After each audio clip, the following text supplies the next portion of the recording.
గురూజీ 72 గంటల్లోనే ఫోన్ లోని అద్భుతమైన జ్యోతిష్య పరిష్కారం చూపిస్తారు.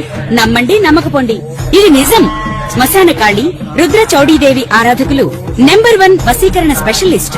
గురూజీ మనిషి పుట్టుక నుండి చనిపోయే వరకు వచ్చే అన్ని క్లిష్టమైన సమస్యలకు పరిష్కారం ఇక్కడ లభిస్తుంది. విద్య, ఉద్యోగం, వ్యవహారం, స్త్రీ ప్రేమ, పెళ్లి, సంతానం, స్త్రీ పురుష వశీకరణం, భూవశం, భార్యాభర్తల కలహాలు, కోర్టు సమస్యలు, విడాకుల సమస్యలు, చేతబడి, అప్పుల బాధ, ఇంకా మీకు ఎలాంటి సమస్యలు ఉన్నా 72 గంటల్లోనే శాశ్వత పరిష్కారం చేయబడును. ఓం గణపతి నమః, ఐం సరస్వతి నమః, శివాయ గురువే నమః, జయ గురు దత్తాత్రేయ నమః. ఆపదారం దాతారం సర్వసంపదాం లోకాభిరామం శ్రీరామం భూయోభిర్మాం. యా దేవీ సర్వభూతేషు మాతృరూపేణ సంస్థితాః నమస్తస్తై నమస్తస్తై నమస్తస్తై నమో నమః. యా దేవీ సర్వభూతేషు శక్తిరూపేణ సంస్థితాః నమస్తస్తై నమస్తస్తై నమస్తస్తై నమో నమః. జయ గురు దత్తాత్రేయ నమః. మాతృభ్యో పితృభ్యో ఋషిభ్యో గురుభ్యో నమః. జయ గురు దత్తాత్రేయ నమః. యూట్యూబ్ ప్రేక్షకులందరికీ కూడా నమస్కారం అండి. నేను ఆలపర్తి గురునాథ్ శర్మ, జ్యోతిషం వాస్తు సిద్ధాంతిని.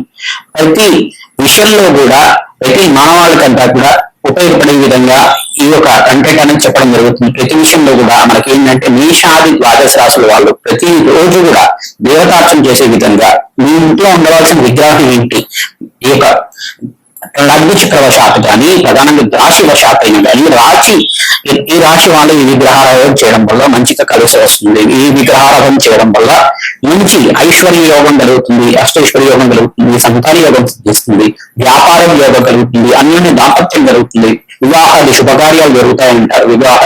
ఈ యొక్క విశేషమైన విగ్రహాన్ని పెట్టుకోవడం వల్ల, ఈ దేవతార్చన చేయడం వల్ల అఖండమైన ఐశ్వర్యోగం సిద్ధించడానికి అవకాశం ఉంటుంది. ప్రధానంగా విగ్రహ ప్రామాణికం అంతా కూడా మనకి పరిహార శాస్త్రంలో చెప్పడం జరుగుతుంది. మనకి జ్యోతిష గ్రంథంలో కూడా చెప్పడం జరుగుతుంది. అంటే ప్రధానంగా చూసుకుంటే కనుక ప్రతి విషయంలో కూడా మీకు కావాల్సిన ప్రామాణికలు అనేది ఉంటాయి. ప్రతి విషయంలో కూడా దేవతార్చన చేసేటప్పుడు కానీ పంచాయతన విగ్రహ ప్రామాణికాలు అని చెప్పేసి ఉంటాయి. శివార్చన చేసేటప్పుడు కానీ పంచాయతన విగ్రహ పూజ అని చెప్పేసి అంటారు అన్నమాట. మరి వైష్ణవ ఆరాధనలో చేసేటప్పుడు కూడా దాంట్లో కూడా పంచాయతన విగ్రహ పూజలు అనేవి ఉంటాయి. ప్రధానంగా చూసుకుంటే సారిగ్రామ పూజ అనేది శ్రేష్టంగా ఉంటుంది వాళ్ళకి. ప్రధానంగా చూసుకుంటే కనుక ఇక్కడ శివలింగారాధన చేసుకోవడం, ప్రధానంగా అభిషేకాది పూజలు చేసుకోవడం, నిత్య వైదిక కర్మల్లో అయితే కనుక నిత్య యజ్ఞాధికతలు ఆచరించడం వల్ల అఖండమైన పుణ్య కార్యక్రమం చేసుకోవడానికి ఆస్కారం ఉంటుంది. ప్రతి మానవాళికి ఉపయోగపడే విధంగా కులదేవత ఆరాధనే శ్రేష్టమైన ఆరాధన ఉంటుంది. మీ కులదైవం ఎవరో తెలుసుకోండి. ప్రధానంగా మీ పూర్వీకుల ఆరాధన తరతరాల నుంచి వచ్చిన ఆరాధన అంతా కూడా చేయాలి. మీ పూర్వీకులు అంతా కూడా ఇష్టదేవత ఆరాధన చేస్తారు. కొంతమంది ప్రధానంగా చూసుకుంటే మా కులదైవం అంతా కూడా వెంకటేశ్వర స్వామి అని చెప్పేసి అంటారు. ఆ వెంకటేశ్వర స్వామి కాకుండా ప్రధానంగా కులదేవత అనేది మీ ఇంట్లో కూడా తరతరాలుగా ఈ అమ్మవారిని పూజ చేస్తున్నారు. కొంతమంది గంగాలమ్మ దేవి అంటారు, కొంతమంది పోచమ్మ అంటారు, కొంతమంది ఎల్లమ్మ అంటారు, కొంతమంది మావుళ్ళమ్మ అంటారు. ఏ దేవతను ఆరాధన చేస్తున్నారు నాకంతా కూడా ప్రధానంగా చూసుకోవాలని చెప్పేసి చూసుకోవాల్సి ఉంటుంది. గ్రామ రక్షగా ఉంటుంది అమ్మవారు, ఇంటి రక్షగా ఉంటుంది అమ్మవారు అంతా కూడా. ప్రధానంగా అమ్మవారు ఏ అమ్మవారిని పూజ చేస్తున్నారు, విశేషంగా అమ్మవారి యొక్క చిత్రపటం కానీ అమ్మవారికి సంబంధించిన అవతార రూపంలో ఉండే చిత్రపటం కానీ ఇంట్లో ఉండాలి. లేదు చిన్న విగ్రహం ఈ యొక్క అంగుష్ట మార్గం అంటే 3 అంగుళాలు మందం ఉంది, 3 ఇంచెస్ అంతా కూడా 3 ఇంచెస్ అంతకన్నా అంగుళాలు మందం ఉండే విగ్రహం అంతా కూడా పెట్టుకోకూడదు అన్నమాట. ఎక్కువ విగ్రహాలు పెట్టుకుంటే గనక దానికి మహానైవేద్యం పెట్టుకుని యోగం ఉంటే గనక మడి ఆచారాలతో తీసిన మహానైవేద్యం అంతా కూడా అన్నంతో చేసిన నైవేద్యం అంతా కూడా పెట్టాల్సి ఉంటుంది. యజ్ఞాది కృతులు చేసే దగ్గర విగ్రహారాధన చేసుకోవచ్చు. ప్రతినిత్యం కూడా ఆరాధన చేసేటప్పుడు దానికి ఏదైనా పండో ఫలమో బెల్లమో ఏదైనా నైవేద్యం పెట్టుకోవడం వల్ల విగ్రహానికి శక్తి వస్తుంది. ఎక్కువ విగ్రహాలు పెట్టుకోవడం వల్ల దానికి నైవేద్యాలు పెట్టుకోవాల్సి ఉంటుంది అన్నమాట. నివేదన ఎక్కడైతే చేస్తున్నారు అక్కడ విగ్రహ పూర్వజన చేసుకోవడం వల్ల అఖండమైన ఐశ్వర్య ప్రాప్తి జరుగుతుంది. విగ్రహారాధన చేసుకోవడం వల్ల దేవుడు అంతా కూడా నిర్వికార నిరాకార నిర్భయ రూపుడు అన్నమాట.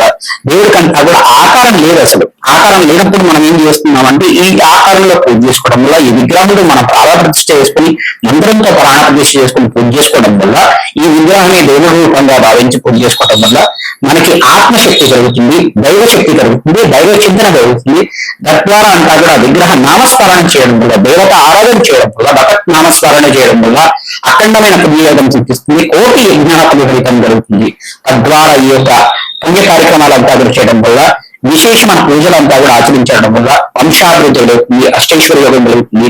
మంచి సుఖమైన జీవితం జీవించడానికి, పుణ్యవంతమైన జీవితం జీవించడానికి, అఖండమైన వంశాభివృద్ధి కలగడానికి ఆస్కారం ఉంటుంది. కావున మేషాది ద్వాదశ రాశులు కానీ మేషాది ద్వాదశ లగ్నాల వాళ్ళు కానీ విశేషంగా ఈ విగ్రహారాధన చేయడం వల్ల, ఏ విగ్రహారాధన ఏ దేవతార్చన చేయడం వల్ల వాళ్ళకంతా కూడా కలిగి వస్తుందో తెలుసుకుందాం. జయ గురు దత్తాత్రేయ.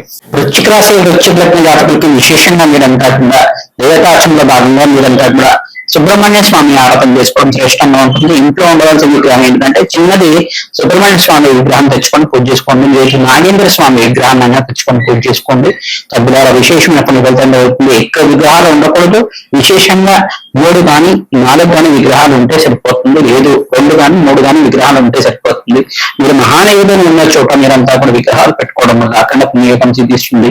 ప్రధానంగా చూసుకుంటే మహాలక్ష్మి ఆరాధన చేసుకోవడం వల్ల ఆకస్మిక ధనలాభం దైవం సిద్ధించడానికి ఆస్కారం ఉంటుంది. వృత్తిలో ప్రమోషన్స్ లభించడానికి కానీ, ఉద్యోగంలో ప్రమోషన్స్ లభించడానికి కానీ, అఖండ ఐశ్వర్యోగం సిద్ధించడానికి కానీ అవకాశం ఉంటుంది. మహాలక్ష్మీదేవి ప్రీతికరంగా బెల్లం పరవణం కానీ, క్షీరాన్నాన్ని కానీ, పాలతో చేసిన పైసాన్నాన్ని కానీ నివేదన చేయడం వల్ల అఖండ పుణ్యయోగం సిద్ధిస్తుంది. ప్రతినిత్యం కూడా మహాలక్ష్మి సహస్రనామాన్ని లింగాన్ని చదువుతూ కానీ కుంకుమార్చన చేసుకోవడం వల్ల మహాలక్ష్మి ప్రీతికరంగా ఈ యొక్క కుంకుమార్చన నిత్యం అంతా కూడా చేసుకోవడం వల్ల అఖండ పుణ్యయోగం సిద్ధిస్తుంది. పసుపుతో అభిషేకం చేసుకోవడం వల్ల ఈ యొక్క అఖండ పుణ్యయోగం సిద్ధిస్తుంది. మీకు ఆచార వ్యవహారంలో శివలింగ ఆచారం ఉంటే కనుక ప్రతినిత్యం కూడా వెండిది ఒకటి చిన్నది శివలింగం తెచ్చుకొని ఇంట్లో పెట్టుకొని దానికంతా కూడా జలంతో అభిషేకం చేసుకోవడం వల్ల మీకు దేవాలయ ప్రాంగణంలో కనుక శివలింగ అర్చన అంతా కూడా చేసుకోవడం వల్ల మీకంతా కూడా అఖండమైన పుణ్యయోగం సిద్ధిస్తుంది. ప్రతినిత్యం కూడా దేవతార్చన అంతా కూడా ఉండాలి. ఆవునితో దీపారాధన కానీ నువ్వులతో దీపారాధన కానీ తెచ్చించకూడ చేయడం వల్ల అఖండ పుణ్యయోగం సిద్ధిస్తుంది. ప్రధానంగా గణపతి విగ్రహం కానీ పూజ చేసుకోవడం వల్ల అఖండ పుణ్యయోగం సిద్ధిస్తుంది. ఎవరైతే గణపతి విగ్రహాన్ని ప్రతినిత్యం కూడా పూజ చేసుకుంటుంటారో సర్వ విఘ్నాలంతా కూడా తీరుతాయి. ప్రధానంగా మీరంతా కూడా ప్రతినిత్యం కూడా సకలదేవతారాధన విధానంగా జగన్మాతల ప్రీతికరంగా కూష్మాండ దానాన్ని దానం చేయాలి. ఎవరైతే దేవాలయంలో అంతా కూడా బ్రాహ్మణకి ప్రీతికరంగా కూష్మాండ దానం అంతా కూడా వేస్తుంటారో ఆకస్మిక ధనలాభం ధనయోగం సిద్ధించడానికి అవకాశం ఉంటుంది. ప్రతినిత్యం కూడా లక్ష్మీ కుబేర శాంతి కార్యక్రమంలో పాల్గొనడం వల్ల అఖండమైన పుణ్యయోగంతో వృత్తిలో కానీ మీకు జాబ్ లో కానీ విశేషంగా మీకు అంతా కూడా ఉద్యోగంలో కానీ మీకు ప్రమోషన్స్ రావడానికి ఆస్కారం ఉంటుంది. అఖండమైన ధనయోగం సిద్ధించడానికి అవకాశం ఉంటుంది. బీద వాళ్ళకి అన్నదానం చేయాలి. విశేషంగా ఎవరైతే బీద వాళ్ళకంతా కూడా అన్నదానం చేస్తూ ఉంటారో మీకంతా కూడా ధనధాన్యాది సమృద్ధి కలగడానికి ఆస్కారం ఉంటుంది. గోమాత సేవల భాగంగా ప్రతినిత్యం కూడా గోమాతకంతా కూడా ప్రీతికరంగా పచ్చిక తెలకపిండి గ్రాసాన్ని సమర్పించడం వల్ల అఖండమైన పుణ్యయోగం సిద్ధించడానికి అవకాశం ఉంటుంది. ఎవరైతే దత్తాత్రేయ ఆరాధన విశేషంగా చేస్తుంటారో మీకు ధనధాన్యాది కలగడానికి ఆస్కారం ఉంటుంది. శుక్రుడికి ప్రీతికరంగా బొబ్బర్లు దానం చేసుకోవడం యొక్కరంగా ఉంటుంది. బృహస్పతికి ప్రీతికరంగా శనగలు దానం చేసుకోవడం యొక్కరంగా ఉంటుంది. ఇక్కడ రాహుడు ప్రీతికరంగా నీరు దానం చేసుకోవడం వల్ల ఆకస్మిక ధన లాభం ధనయోగం సిద్ధించడానికి ఆస్కారం ఉంటుంది.